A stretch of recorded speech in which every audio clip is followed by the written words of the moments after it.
در شب تاریک وطن نوری پدیدار شد، از دل خاک پاک فریادی بیدار شد. بس مردی که ایستاد چون کوه استوا شد.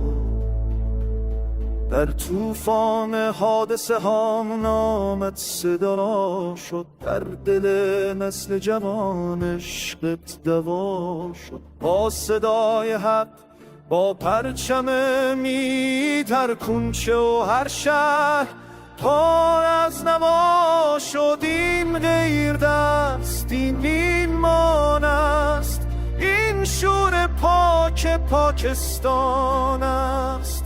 در سینه هر آزاد من یک آرزوی جاودان است. ای کاپیتان ای پیشوا، نامت چراغ فردا. این رد خوان صدای انقلاب، فریاد حق در هر صدا.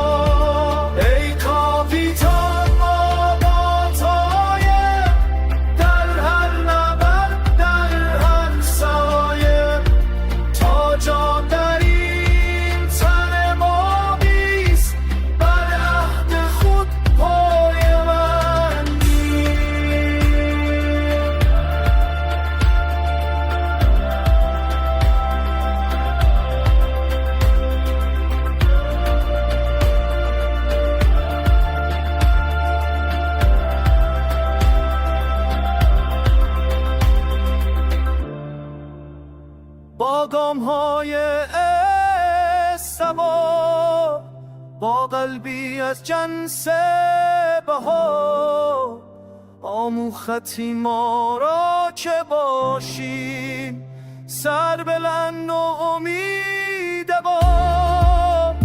نه ذل پذیر